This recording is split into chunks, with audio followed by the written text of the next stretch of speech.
আইন সবার জন্য সমান, সেনা কর্মকর্তাদের ভার্চুয়ালি হাজিরার আবেদনের জবাবে ট্রাইব্যুনাল। অভিযোগ গঠনের শুনানি ডিসেম্বরে। শেখ হাসিনার প্লট জালিয়াতির মামলার রায় বৃহস্পতিবার। সাংঘর্ষিক রাজনীতি নয়, সহনশীলতার পক্ষে বিএনপি, বলছেন নেতারা। সাজানো নির্বাচনের চেষ্টা দেখছে এনসিপি। এবারও টাকা ও পেশিশক্তির আধিপত্যের আশঙ্কা। নির্বাচনে সরকার ও ইসিকে সব ধরনের সহযোগিতা করবে সেনাবাহিনী। পরিস্থিতি অবনতির শঙ্কা দেখছেন না স্বরাষ্ট্র উপদেষ্টা। আইন শৃঙ্খলা বিবেচনায় দেশকে 3 ভাগ করছে কমিশন। ভূমিকম্প ঝুঁকিতে 15 দিন বন্ধ ঢাকা বিশ্ববিদ্যালয়। হল ছেড়ে যাচ্ছেন শিক্ষার্থীরা। 4 মেট্রো স্টেশনের দেয়াল ফ্লোরে ফাটল, খুলে পড়েছে টাইলস।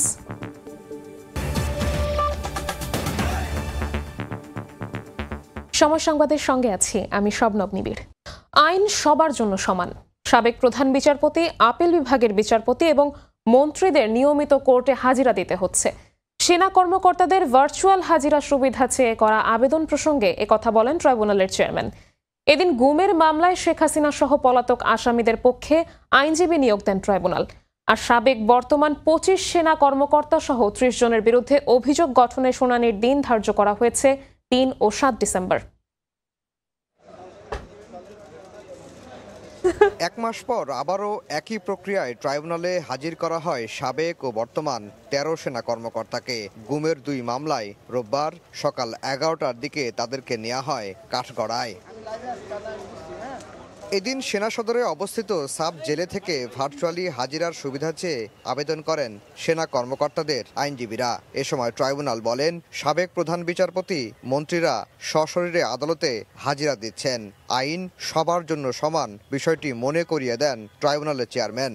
এই যে ভার্চুয়াল কোর্টের বিষয়টা, এই যে আইনসঙ্গতভাবে কীভাবে আমরা 46A-তে এবং আরেকটা আছে যে দ্রুত বিচারের তথ্য প্রযুক্তি আইনে 2020 সালে আমরা সুন্দরভাবে করে করব। তারা ভার্চুয়ালি হাজিরা দিতে চেয়েছেন। আদালত কমেন্ট করেছেন যে আইন সবার জন্যই সমানভাবে প্রযোজ্য হবে। যেহেতু বাংলাদেশের সাবেক প্রধান বিচারপতি কারাগারে আছেন, তাকে কোর্টে অ্যাটেন্ড করতে হয় ফিজিক্যালি। অ্যাপেলেট ডিভিশনের বিচারক, সিনিয়র মন্ত্রী, বিভিন্ন পর্যায়ের মানুষ যারা আসামি হয়েছেন তারা রেগুলারলি আদালতে সশরীরে হাজিরা দেন। সুতরাং এখানে ডিফারেন্ট কোনো ঘটনা ঘটেনি। পরে গুমের 2 মামলায় সাবেক বর্তমান 25 সেনা কর্মকর্তা সহ 30 জনের বিরুদ্ধে অভিযোগ গঠনের শুনানির জন্য 3 ও 7 ডিসেম্বর দিন ধার্য করেন ট্রাইব্যুনাল। শেখ হাসিনা সহ পলাতক আসামিদের জন্য নিয়োগ দেওয়া হয় রাষ্ট্রনিযুক্ত আইনজীবী। শেখ হাসিনার আইনজীবী হিসেবে নিয়োগ পান আলোচিত আইনজীবী Z I Khan Panna. Without proper defence, আগেরটাও প্রপার ডিফেন্স ছিল, আমি কাউকে ছোট করতেছি না। আমার কাছে মনে হয়েছে যে তাকে আরও প্রপার ওয়েতে ডিফেন্স দেওয়া দরকার। দ্যাটস ওয়াই আমি স্টেট ডিফেন্সের। তাজুল ইসলাম বলেন, গুমের মামলার তদন্ত করতে গিয়ে তাদের মনে হয়েছে বাংলাদেশে সবচেয়ে বেশি অপরাধ করেছেন সাবেক সেনা কর্মকর্তা জিয়াউল হাসান। তিনি শত শত মানুষকে গুম করে হত্যা করেছেন, তাদেরকে পেট কেটে নদী নালায় খালে বিলে তাদের লাশকে ফেলে দিয়েছেন। এই জাতীয় অসম্ভব শক্তিশালী এভিডেন্স আমাদের কাছে আছে। আইন অনুযায়ী তাকে জিজ্ঞাসাবাদ করা, তথ্য উদ্ঘাটনের জন্য যা প্রয়োজন তদন্ত সংস্থায়, এগুলো করতে দিতে হবে। কারণ বাংলাদেশের সবচাইতে আমি বলবো যে ব্যক্তি হিসাবে, একক ব্যক্তি হিসাবে সবচাইতে বেশি সংখ্যক অপরাধের সাথে তার সম্পৃক্ততা পাওয়া গিয়েছে বলে আমরা জানতে পেরেছি। রোববার শুনানি শেষে 13 সেনা কর্মকর্তাকে শীতাতপ নিয়ন্ত্রিত প্রিজন ভ্যানে করে সাব জেলে নিয়ে যাওয়া হয়। শুনানিকে ঘিরে ট্রাইব্যুনাল জুড়ে মোতায়েন ছিল police, RAB, BGB. Afzal Hossain, সময় সংবাদ, ঢাকা। শেখ হাসিনা, সজীব ওয়াজেদ জয় ও সাইমা ওয়াজেদ পুতুল সহ 47 জনের বিরুদ্ধে প্লট জালিয়াতির 3 মামলায় রায় ঘোষণা 27 নভেম্বর। রোববার ঢাকার 5ম বিশেষ জজ আদালতে যুক্তিতর্ক উপস্থাপন শেষে রায়ের তারিখ ধার্য করা হয়। মামলার একমাত্র গ্রেফতার আসামি রাজুকের সাবেক কর্মকর্তা খুরশিদ আলমের আইনজীবী যুক্তিতর্কে বলেন, সরকারি কর্মকর্তা হিসেবে ঊর্ধ্বতন কর্মকর্তার আদেশ পালনে বাধ্য ছিলেন তিনি। পূর্বাচল নতুন শহর প্রকল্পে অবৈধভাবে 30 কাঠা সরকারি জমি নেওয়ার অভিযোগে 3টি মামলা করে দুদক।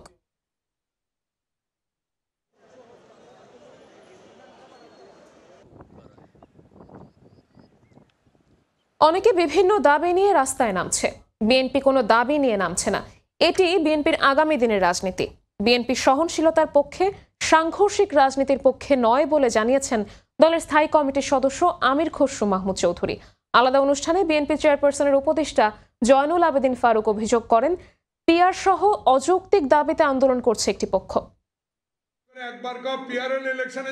রোববার জাতীয় প্রেস ক্লাবে এক আলোচনা সভায় বিএনপি চেয়ারপারসনের উপদেষ্টা জয়নুল আবেদিন ফারুক অভিযোগ করেন, একটি পক্ষ পিআর সহ অযৌক্তিক দাবিতে আন্দোলন করছে। এছাড়া ডক্টর ইউনূসের বিরুদ্ধে আন্দোলন করলে বিএনপি বসে থাকবে না বলেও মন্তব্য করেন তিনি।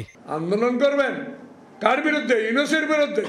16 বছর তারেক রহমানের নেতৃত্বে যে দল রাজপথে আন্দোলন করে 5,000 লোককে আত্মহত্যা দিতে হয়েছে, তাদের বিনিময়ে অর্জিত এই সরকার। অথবা তাদের বিরুদ্ধে লড়াই করবেন, আমরা বসে আঙ্গুল চুষব। প্রেস ক্লাবের সামনে আলাদা এক অনুষ্ঠানে বিএনপি চেয়ারপারসনের উপদেষ্টা আব্দুস সালাম বলেন, রাষ্ট্রীয় প্রতিষ্ঠান বিদেশিদের কাছে ইজারা দিয়ে অপরিপক্কতার পরিচয় দিয়েছে সরকার। আমরা চাই একটি নির্বাচিত সরকার আসুক। নির্বাচিত সরকারই ঠিক করবে বন্দর কাউকে দিব না, আমরা নিজেরা চালাবো। আমাদের জাতীয় প্রতিষ্ঠানগুলো লিজ দিয়ে দিতে হবে, সেটা কোনোভাবেই মেনে নেওয়া যায় না। এটা একটা অপরিপক্কতার নিদর্শন। এদিকে ড্যাবের আলোচনা সভায় বিএনপির স্থায়ী কমিটির সদস্য আমির খসরু মাহমুদ চৌধুরী বলেন, বিএনপি সহনশীল রাজনীতির পক্ষে। অনেকে বিভিন্ন দাবি নিয়ে রাস্তায় নামছে, বিএনপি কোনো দাবি নিয়ে রাস্তায় নামছে না। এটি বিএনপির আগামী দিনের রাজনীতি। তারেক রহমান সাহেবের মতে যত সংস্কার করবেন, দেশ কোথাও ভালো দিকে যাবে না যতক্ষণ না আমার রাজনৈতিক সংস্কৃতি আমি পরিবর্তন করতে না। এই যে এখন ঘটনাগুলো ঘটতেছে, আপনার মবক্রেসির দিকে চলছিল, আবার অন্যান্য কিছু দল বিভিন্ন দাবি দাওয়া নিয়ে রাস্তায় নামছে। অন্যরা যাই করুক, আমরা কিন্তু সাংঘর্ষিক রাজনীতির দিকে যাচ্ছি। নয়াপল্টনে এক অনুষ্ঠানে সাম্প্রতিক ভূমিকম্পের ইস্যুতে কথা বলেন বিএনপির সিনিয়র যুগ্ম মহাসচিব রুহুল কবির রিজভী। বলেন, শেখ হাসিনার আমলেই ভূমিদস্যুরা বেশি রাজনৈতিক দলের নেতা হয়েছেন। শেখ হাসিনা সবচেয়ে বেশি করে গেছে, খারাপ দুষ্ট। না হলেই ঢাকা শহরের মধ্যে 50টা আপনার ক্যাসিনোর থাকতে পারে। শফিকুজ্জামান রুবেল, সময় সংবাদ, ঢাকা। আগামী সংসদ নির্বাচনকে সাজানো ও সমঝোতার নির্বাচনের দিকে নেয়ার প্রচেষ্টা চলছে বলে অভিযোগ করেছেন এনসিপির আহ্বায়ক নাহিদ ইসলাম। এককভাবে 300 আসনে নির্বাচন করার কথাও পুনর্ব্যক্ত করেন তিনি। এদিকে নির্বাচনী প্রচারণায় লেভেল প্লেয়িং ফিল্ড না পাওয়ার অভিযোগ করেন দলের মুখ্য সমন্বয়ক নাসিরউদ্দিন পাটোয়ারি। চলতি মাসের 6 তারিখ থেকে শুরু হয় জাতীয় নাগরিক পার্টি এনসিপির মনোনয়ন ফর্ম বিক্রি। বর্ধিত সময়সীমা 20 তারিখ পর্যন্ত 1484 জনের ফর্ম সংগ্রহের প্রেক্ষিতে রোববার রাজধানীর আবু সাইদ কনভেনশন হলে শুরু হয় মনোনয়ন প্রত্যাশীদের সাক্ষাৎকার। এবং এর আগের সাক্ষাৎকার কার্যক্রমের সূচনা উপলক্ষে সংবাদ সম্মেলনে দলের আহ্বায়ক নাহিদ ইসলাম বলেন, আগের নির্বাচনের মতোই টাকা ও পেশাশক্তির আধিপত্যের একটা নির্বাচনের দিকে যাচ্ছে আগামী সংসদ নির্বাচন। একটি সাজানো ও সমঝোতার নির্বাচনের প্রচেষ্টা চলছে বলেও মন্তব্য করেন তিনি। সুষ্ঠু নির্বাচনের জন্য নির্বাচন কমিশনের এবং সরকার এবং প্রশাসনকে যে শক্ত অবস্থানে থাকা প্রয়োজন, সেটা আমাদের কাছে মনে হচ্ছে না। আমরা দেখতে পাচ্ছি যে বিভিন্ন দলের নেতাকর্মীরা তারা প্রকাশ্যে বলে বেড়াচ্ছে যে প্রশাসনকে কিভাবে দখল করতে হবে, প্রশাসনকে কিভাবে হাতে রাখতে হবে। একসময় তারা বন্ধু ছিল, তারা কিন্তু একটা চক্রান্ত করছে। এই নির্বাচনকে একটা ভাগবাটোয়ারা, একটা সাজানো নির্বাচন, একটা সমঝোতার নির্বাচনে করার পরিকল্পনা করছে। এনসিপির আসন ভাগাভাগি ও জোট নিয়ে নানা আলোচনা থাকলেও এককভাবে 300 আসনে প্রার্থী দিয়ে লড়ে যাওয়ার ইচ্ছা আবারও ব্যক্ত করলেন নাহিদ ইসলাম। এনসিপি তার অবস্থান পরিষ্কারভাবে ব্যক্ত করেছে যে আমরা এককভাবে 300 আসনে আমরা প্রার্থী দেওয়ার চেষ্টা করছি। আমাদের নীতি আদর্শের সাথে যদি কোনো দল বা কোনো শক্তি ঐক্যমত্য পোষণ করে, তাহলে তাদের সাথে আমাদের আলোচনা থাকতে পারে এবং সেক্ষেত্রে আমরা ওপেন রয়েছি। এদিকে দলের মুখ্য সমন্বয়ক নাসিরউদ্দিন পাটোয়ারি বলেন, সংস্কার সরকারের দায়িত্ব ছিল, তবে রাজনৈতিক দলগুলোর দায়বদ্ধতার অভাবে বাধাগ্রস্ত হয়েছে। এনসিপির প্রার্থীরা লেভেল প্লেয়িং ফিল্ড পাচ্ছে না এমন অভিযোগ করে বলেন, নির্বাচনী প্রচারণা করতে গিয়ে হামলা ও হুমকি ধামকির শিকার হচ্ছেন দলের প্রার্থীরা। নির্বাচনী মাঠে আমরা নামবো, সেই মাঠে আমরা হুমকি পাচ্ছি এখন যে সকল প্রশাসনকে এক দলের আন্ডারে নিয়ে যেতে হবে। এটা তো আপনারা সকলেই জানেন, গতকালকে এই বক্তব্যটা ভাইরাল হয়েছিল। শুধু এটাই নয়, কোথাও যদি কেউ মিছিল মিটিং করে, প্রটেস্ট করে, নির্বাচনী কাজে যায়, তখন তাকে হুমকি ধমকি থেকে শুরু করে পরিবার পর্যন্ত সকলকে মারধরের পর্যন্ত ঘটনা আমরা শুনতে পাচ্ছি। যোগ্য, সৎ ও নতুন মুখ নিয়ে আগামী সংসদ নির্বাচনে চমক দেখানোর আশা ব্যক্ত করেন দলের শীর্ষ নেতারা। শাবাব ওয়াসি, সময় সংবাদ, ঢাকা। সময় সংবাদে আরও থাকছে। বিসিএস লিখিত পরীক্ষা পেছানোর দাবিতে ময়মনসিংহ রাজশাহীতে রেলপথ অবরোধ, দাবি না মানলে আন্দোলন চালিয়ে যাওয়ার হুঁশিয়ারি, কেন্দ্রীয় শহীদ মিনারে অনশন।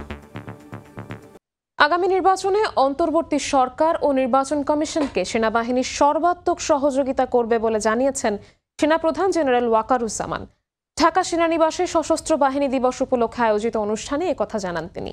অভ্যুত্থান পরবর্তী আইন শৃঙ্খলা রক্ষায় সেনাবাহিনী কার্যকর ভূমিকা পালন করছে বলেও জানান সেনাপ্রধান। সশস্ত্র বাহিনী দিবস উপলক্ষে ঢাকা সেনানিবাসে মাল্টিপারপাস কমপ্লেক্সে সংবর্ধনা অনুষ্ঠানের আয়োজন করে বাংলাদেশ সেনাবাহিনী। এতে যোগ দেন মুক্তিযুদ্ধে অংশ নেয়া সেনাবাহিনীর সদস্য ও তাদের নিকটাত্মীয়রা। এ সময় সেনাপ্রধান জেনারেল ওয়াকার উজ্জামান তাদের খোঁজ খবর নেন, কুশল বিনিময় করেন। ৭১-এ বীরত্বপূর্ণ ভূমিকার জন্য ১৭২ জন সেনা মুক্তিযোদ্ধার পরিবারকে সংবর্ধনা দেওয়া হয়। ২০২৪, ২০২৫ ও ২০২৫-২৬ অর্থ বছরে বিভিন্ন অবদানের জন্য বাহিনীর ৯ জনকে সেনাবাহিনী পদক, ১৭ জনকে অসামান্য সেবা পদক এবং বিশিষ্ট সেবা পদকের জন্য মনোনীত ৬৪ জন সেনা সদস্যের হাতে স্বর্ণপদক তুলে দেন সেনাপ্রধান। প্রধান অতিথির বক্তব্যে স্বাধীনতার যুদ্ধে সেনাবাহিনীর সদস্যদের বীরত্বগাথা তুলে ধরেন জেনারেল ওয়াকারুজ্জামান। বলেন, মুক্তিযোদ্ধাদের দেখানো পথ অনুযায়ী দেশের স্বার্থে, দেশের মানুষের কল্যাণে কাজ করে যাবে সেনাবাহিনী। মহান স্বাধীনতা যুদ্ধে যারা মুক্তিযোদ্ধা, আপনাদের আত্মত্যাগের মাধ্যমে আমরা পেয়েছি আজকে আমাদের এই শ্রেষ্ঠ অর্জন স্বাধীনতা। আপনারা জাতির শ্রেষ্ঠ সন্তান।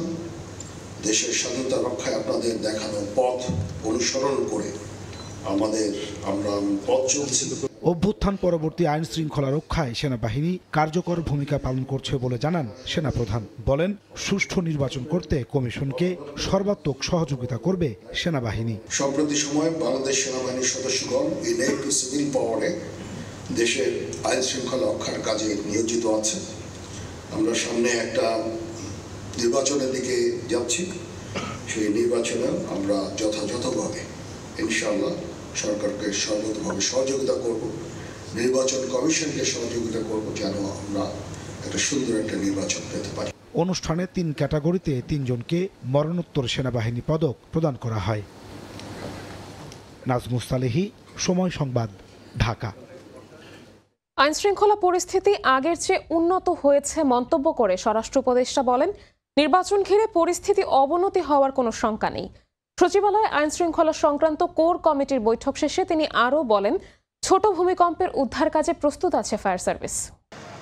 নির্বাচনের সময় যত ঘনিয়ে আসছে, আইন শৃঙ্খলা পরিস্থিতি কেমন হবে তা নিয়ে জনমনে রয়েছে সংশয়। রোববার কোর কমিটির বৈঠক শেষে স্বরাষ্ট্র উপদেষ্টা আশ্বস্ত করেন, আইন শৃঙ্খলা পরিস্থিতি অবনতির শঙ্কা নেই। নির্বাচনের আগে আইন শৃঙ্খলা পরিস্থিতি ডেটোরেট করার কোনো সম্ভাবনা নেই। আস্তে আপনি দেখতেছেন আইন শৃঙ্খলা পরিস্থিতি আস্তে আস্তে উন্নতির দিকে যাচ্ছে। কিন্তু একটা জিনিস হলো যে নির্বাচন যতই ঘনে আসবে, সেই সময় ধরেন যে বিভিন্ন পার্টির ভিতরে ধরেন প্রশাসন এগুলি সংখ্যা বেড়ে যাবে। ২০০৯ সালের পর দেয়া ব্যক্তিগত অস্ত্রের কোনো লাইসেন্স অন্তর্বর্তী সরকার নবায়ন করেনি জানিয়ে স্বরাষ্ট্র উপদেষ্টা জানান, নির্বাচনের আগে ব্যক্তিগত অস্ত্র জমা দেওয়ার নির্দেশ দেওয়া হয়েছে। নির্বাচনের আগের জন্য কিন্তু যেসব হাতিয়ারগুলো আমরা জমা দিতে বলছি, কিন্তু আমরা কোনো হাতিয়ারই তো দেই নাই ২০০৯ সালের থেকে।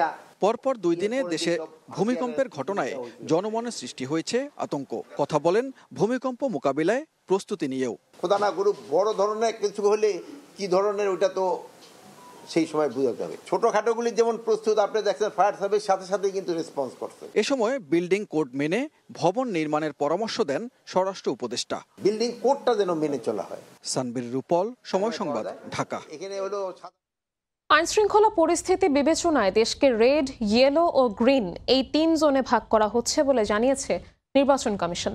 সে অনুযায়ী নিয়ন্ত্রণ করা হবে দেশের নিরাপত্তা ব্যবস্থা। সিইসির সঙ্গে কমনওয়েলথ মহাসচিবের বৈঠকে নির্বাচন কমিশনের প্রস্তুতি, অগ্রগতি, প্রবাসীদের ভোট প্রক্রিয়া সহ একাধিক গুরুত্বপূর্ণ বিষয় তুলে ধরা হয়েছে বলে জানিয়েছেন ইসি সচিব আখতার আহমেদ। একই দিনে গণভোট আয়োজন নির্বাচন কমিশনের বাড়তি দায়িত্ব বলে মনে করে কমনওয়েলথ। তবে ইসির প্রস্তুতিতে আশাবাদ ব্যক্ত করেছেন সংস্থাটির মহাসচিব। কমনওয়েলথ এখনও পর্যবেক্ষক দলের সংখ্যা বা পাঠানোর সময় নিয়ে নির্দিষ্ট করে কিছু জানায়নি বলেও মন্তব্য করেন ইসি সচিব। বলেন, নির্বাচনে ইসিকে সব ধরনের সহযোগিতার ব্যাপারে আশ্বস্ত করেছে কমনওয়েলথ।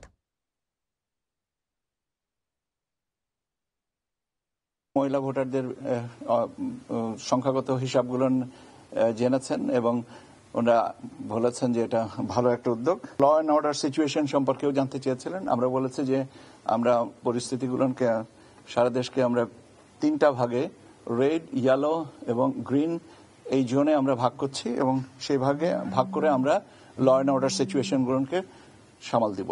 সেক্রেটারি জেনারেল মহোদয় উনি স্পেসিফিক করে আমাদেরকে বলেছেন যে ওনার সদস্য সংখ্যা হচ্ছে 56টা দেশ এবং আমরা যদি কোনো সহযোগিতা চাই সেটা ওনারা করার জন্য প্রস্তুত আছেন। ভূমিকম্প পরবর্তী জরুরি পরিস্থিতিতে 15 দিন বন্ধ ঘোষণা করা হয়েছে ঢাকা বিশ্ববিদ্যালয়। বিকেল 5টার মধ্যে হল ছাড়ার নির্দেশ দিয়েছে কর্তৃপক্ষ। এরই মধ্যে হল ছাড়তে শুরু করেছেন শিক্ষার্থীরা। তবে কেউ কেউ অভিযোগ করছেন, ভূমিকম্প ঝুঁকি মোকাবিলায় বিশ্ববিদ্যালয় কর্তৃপক্ষ যথাযথ ব্যবস্থা গ্রহণ না করে শিক্ষার্থীদের হল ছাড়ার নির্দেশনা গ্রহণযোগ্য নয়। এ অবস্থায় হল ছাড়তে রাজি নন অনেকেই। স্বপন আহমেদের রিপোর্ট। পরপর দুদিনের ভূমিকম্পে সারা দেশেই সাধারণ মানুষের মাঝে আতঙ্ক ছড়িয়ে পড়েছে। ভূমিকম্প পরবর্তী উদ্ধৃত পরিস্থিতি বিবেচনায় ঢাকা বিশ্ববিদ্যালয়ের একাডেমিক কার্যক্রম 6 ডিসেম্বর পর্যন্ত বন্ধ ঘোষণা করেছে বিশ্ববিদ্যালয় কর্তৃপক্ষ। সেই সঙ্গে রোববার বিকেলের মধ্যে শিক্ষার্থীদের হল ছাড়ার নির্দেশও জারি করা হয়। এরই মধ্যে হল ছাড়তে শুরু করেছে অনেকেই। সকাল থেকেই প্রয়োজনীয় জিনিসপত্র নিয়ে হল ত্যাগ করতে দেখা গেছে শিক্ষার্থীদের। প্রত্যেকটা হলের অবস্থা অনেক বেশি খারাপ, তো এর জন্য করে আরো বেশি আতঙ্ক লাগতেছে, অনেক বেশি ভয় লাগতেছে।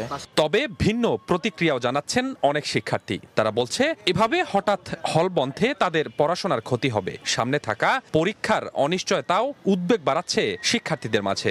আমি হল প্রশাসনকে স্বাগত তখন জানাতাম যদি বলতো যে বিল্ডিং গুলোই থাকবে না, নতুন একটা বিল্ডিং হবে। আমার মনে হচ্ছে না যে প্রশাসন এটা যৌক্তিকভাবে নির্দেশনা দিয়েছে, কেননা যে এই 15 দিনে যে হলটা যে সম্পূর্ণভাবে মেরামত হবে বা ঠিকঠাক হবে এমন তো না। এদিকে বিশ্ববিদ্যালয় বন্ধ ও হল ত্যাগের ঘোষণা স্থগিত করে নিরাপদ আবাসনের দৃশ্যমান সমাধান সহ 3 দাবিতে ভিসির বাসভবনের সামনে শনিবার রাতভর অবস্থান করেন কয়েকজন আবাসিক শিক্ষার্থী।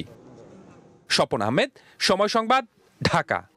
সময় সংবাদে আরও থাকছে, ভেনেজুয়েলা ঘিরে অভিযান চালাতে প্রস্তুত যুক্তরাষ্ট্র। রয়টার্সের প্রতিবেদন, ট্রাম্প প্রশাসনের সতর্ক বার্তার পর কারাকাসের ফ্লাইট বাতিলের হিড়িক। ভূমিকম্পের প্রভাবে ক্ষতিগ্রস্ত হয়েছে মেট্রো রেলের 4টি স্টেশন। দেয়াল, ফ্লোর সহ একাধিক স্থানে তৈরি হয়েছে ফাটল, খুলে পড়েছে টাইলসও। যাত্রীদের মধ্যে শঙ্কা কাজ করলেও মেট্রো কর্তৃপক্ষ বলছে মূল স্থাপনা ক্ষতিগ্রস্ত হয়নি। শঙ্কার কোনো কারণ নেই। M A আজিমের report. শুক্রবার 5.7 মাত্রার ভূমিকম্পে ক্ষতিগ্রস্ত হয়েছে মেট্রো রেলের 4টি স্টেশন। এর মধ্যে বিজয় সরণী স্টেশনে ইলেকট্রিক কন্ট্রোল রুমের ফ্লোর ফেটে চৌচির। আস্তর দিয়ে আপাতত ঢেকে রেখেছে কর্তৃপক্ষ। খুলে পড়েছে দেয়ালের বেশ কিছু টাইলসও, যা মাস্কিং টেপ লাগিয়ে আটকে রাখার ব্যবস্থা করা হয়েছে।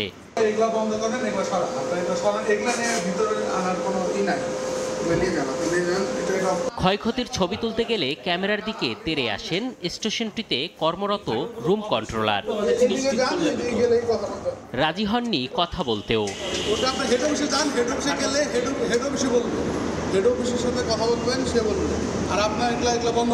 একই অবস্থা কারওয়ানবাজার, মিরপুর 10 ও পল্লবী স্টেশনে। দেয়াল ও ফ্লোরের একাধিক স্থানে ধরেছে ফাটল, যা নিয়ে শঙ্কিত যাত্রীরা। 5.5 মাত্রার ভূমিকম্পে এরকম যদি ফাটল ধরে সেটা অবশ্যই আমাদের দ্বারা কাম্য নয়। ফাটল ধরছে, এতে তো আবার ক্র্যাক করতে পারে, ট্রেনের চলাচলের একটা শক্তি আছে না। অবশ্য এমন ফাটলে মারাত্মক ঝুঁকি দেখছে না মেট্রো রেল কর্তৃপক্ষ। যেই পরিমাণ ম্যাগনিটিউডে আর্থকোয়েক হয়েছে, কারণ এটা ব্রিক ওয়ার্ক, আমাদের কিন্তু বাকি কিন্তু ফ্রেম স্ট্রাকচার হলে আসুন, তো এই সোয়েতে এই ব্রিকের মাইনর ক্র্যাক হয় এবং স্টেশনের মধ্যে এই ক্র্যাক যাত্রীদের সাথে কোনোই সংশ্লিষ্টতা নাই। এই ধরনের ক্র্যাক যদি আপনার ওই ট্র্যাক লেভেলে হইতো কোথাও, তাইলে সেখানে একটা রিস্কের সম্ভাবনা ছিল। সুতরাং এইটা আমাদের ওই ট্র্যাক লেভেলে, পিয়ার লেভেলে, ভায়াডাক্ট লেভেলে আমাদের কোনো সমস্যা নেই। মেট্রো কর্তৃপক্ষ বলছে, চলাচলের সময় প্রতিনিয়তই স্বাভাবিক কম্পন তৈরি হয় স্টেশন ও লাইনে, যা বিবেচনায় নিয়ে ডিজাইন করা হয়েছে এমআরটি 6 লাইন। এম এ আজিম, সময় সংবাদ, ঢাকা।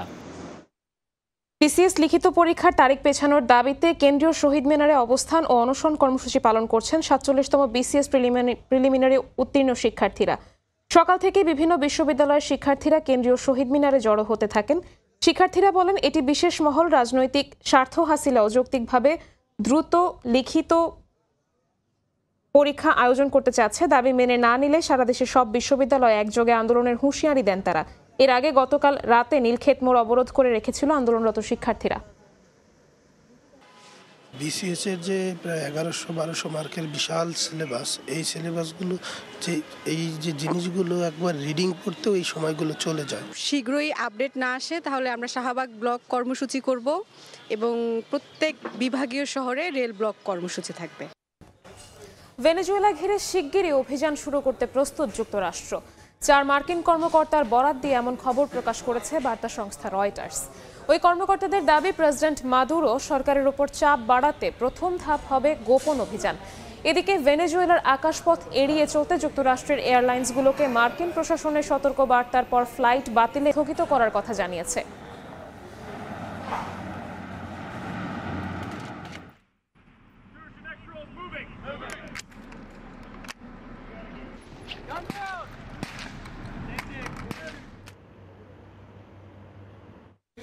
বাংলাদেশের পর এবার মিয়ানমার উপকূলে 5.3 মাত্রার ভূমিকম্প আঘাত এনেছে।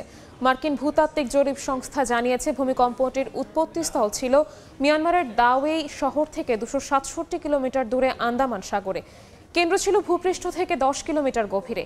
ইউএসজিএস জানিয়েছে, আন্দামান সাগরে উৎপত্তি হওয়া এই ভূমিকম্পের প্রভাব অনুভূত হয়েছে থাইল্যান্ডেও। তাৎক্ষণিকভাবে ভূমিকম্পের কারণে কোনো ক্ষয়ক্ষতির খবর পাওয়া যায়নি। এক সপ্তাহের মধ্যে অঞ্চলে এটি দ্বিতীয় বড় ভূমিকম্পের ঘটনা, যা ভূতাত্ত্বিক সক্রিয়তা বৃদ্ধি নিয়ে জনমনে নতুন করে উদ্বেগ তৈরি করেছে।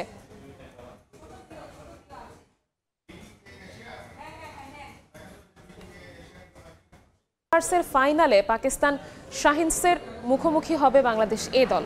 দোহায় ম্যাচটি শুরু হবে রাত 8:30টায়। সেমিফাইনালে ভারতের বিপক্ষে নাটকীয় জয়ের পর এই ম্যাচ নিয়ে বেশ সিরিয়াস বাংলাদেশ। শিরোপার লড়াইয়ে ভুলের পুনরাবৃত্তি করতে চায় না আকবর আলীর দল। পাকিস্তান শাহিনসের শক্তিশালী বোলারদের মোকাবিলা করতে প্রস্তুত এ দলের ব্যাটাররা। 4 ম্যাচে 8 উইকেট নিয়ে সর্বোচ্চ উইকেট শিকারের লড়াইয়ে এগিয়ে রিপন মণ্ডল। ফাইনালে সামর্থ্যের সেরাটা দিয়ে শিরোপা নিয়ে দেশে ফেরার স্বপ্ন আকবর আলীদের। এ পর্যায়ে শীর্ষ সংবাদগুলো জানিয়ে দিচ্ছি আরও একবার। আইন সবার জন্য সমান, সেনা কর্মকর্তাদের ভার্চুয়ালি হাজিরার আবেদনের জবাবে ট্রাইব্যুনাল। অভিযোগ গঠনের শুনানি ডিসেম্বরে। শেখ হাসিনার প্লট জালিয়াতির মামলার রায় বৃহস্পতিবার। সাংঘর্ষিক রাজনীতি নয়, সহনশীলতার পক্ষে বিএনপি, বলছেন নেতারা। সাজানো নির্বাচনের চেষ্টা দেখছে এনসিপি। এবারও টাকা ও পেশিশক্তির আধিপত্যের আশঙ্কা। এবং নির্বাচনে সরকার ও ইসিকে সব ধরনের সহযোগিতা করবে সেনাবাহিনী। পরিস্থিতি অবনতির শঙ্কা দেখছেন না স্বরাষ্ট্র উপদেষ্টা। আইন শৃঙ্খলা বিবেচনায় দেশকে 3 ভাগ করছে কমিশন।